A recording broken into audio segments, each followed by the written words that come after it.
When most people think of old school dinners, they think of everything from spam fritters to turkey twizzlers. But what would school dinners look like if we went back even further than that? So about this time last year, I was looking at the history of school dinners, going back to 1906 when the government made school dinners an actual policy. So I figure it's an English summer, we've had 3.5 days of sunshine, families getting ready to go back to school, but you know, children went to school before the 20th century. So what did they eat? And all of this led me to a really interesting account of school dinners from the 16th century. It comes from the Earl of Northumberland in 1513, where their household book tells us a little bit more about what his 5 children eat, as well as the boys who served in his chapel. Standard food for the Earl's children was bread, beer, and either chicken or boiled mutton bones.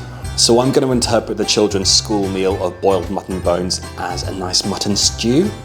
So I don't really want to gnaw on mutton bones. A dish for which I found a really interesting recipe from A Proper new book of cookery from 1545. And it tells you, for to stew mutton, take a neck of mutton and a breast to make the broth strong. So here is a neck of mutton, otherwise known as mutton scrag, and apparently they didn't have any mutton breast to send me today. So although it doesn't specifically give this as a step, I'm going to brown off my mutton meat in a pan just to make sure that we get some nice flavour going into our broth. If I were to actually boil this would just be chewy, rubbery neck meat, which I'm not really hungry for, so we're going to braise it. To give our broth the best start in life, I'm going to pour over some stock, which will obviously bubble away like something out of a horror film, before putting it in the oven at 150 degrees for 3 hours. So mutton neck is commonly known as scrag end these days. Let's face it, scrag end isn't a hugely appealing name. However, it's a cut that's rich in fat and collagen that should make for some really tender morsels of flaky meat. The word scrag is likely a mishmash of different 16th century words across Scandinavia for a lean person, and by the next century, the word scrag was commonly used to define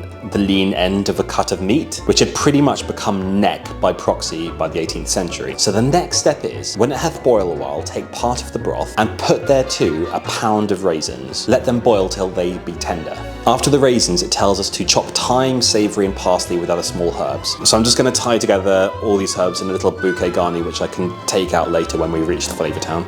Then we need to add to the mutton whole prunes, cloves, which, yeah, I forgot those. But to be fair, cloves were super expensive at this point, so let's just say I saved the Earl of Northumberland some money. Mace, pepper, saffron, and a little salt. So yeah, I've basically swapped their most expensive ingredient for our 21st century most expensive ingredient. Saved him money, didn't save myself money.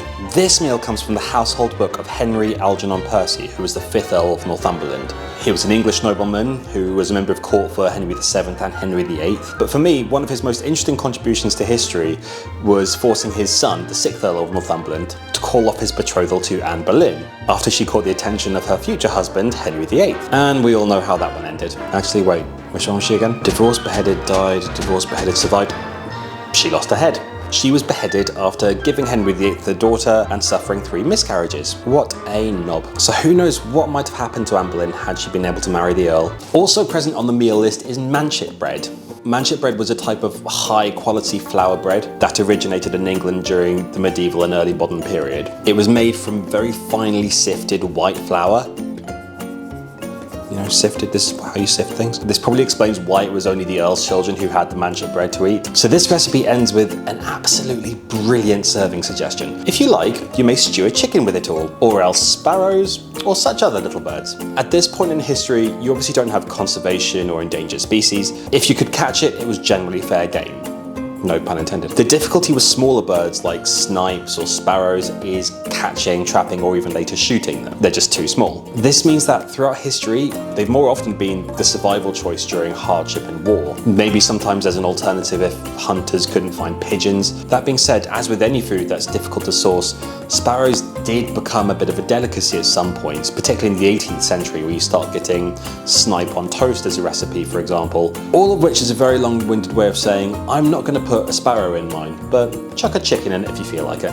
The next part of the children's diet that we can see from the household book is small beer, which would probably excite me if I, liked beer. So during the Middle Ages, drinking water was pretty unsafe.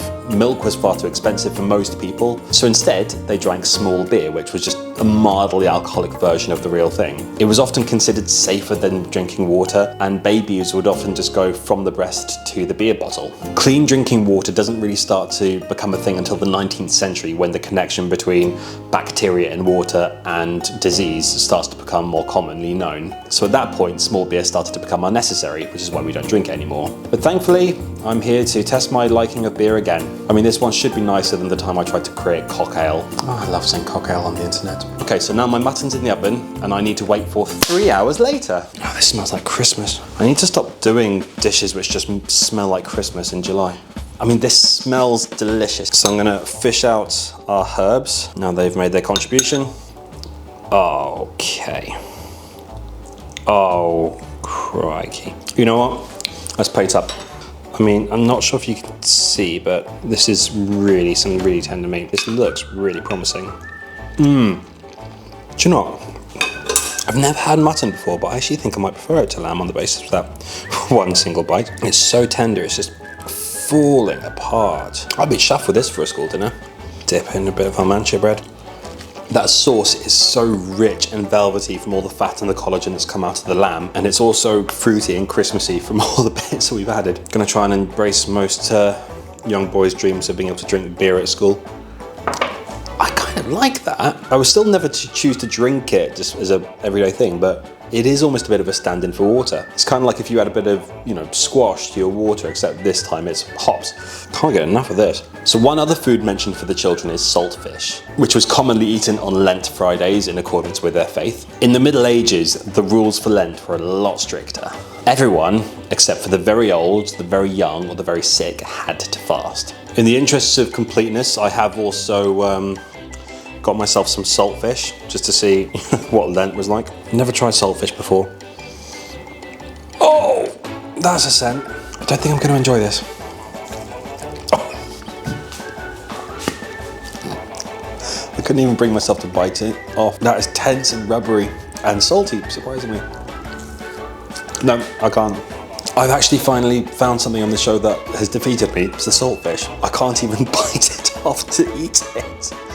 I just think of fish being soft and flaky. That was very unyielding. Well, do you know what? The fish may have failed us, but I can literally carve this mutton with a spoon. So cheers.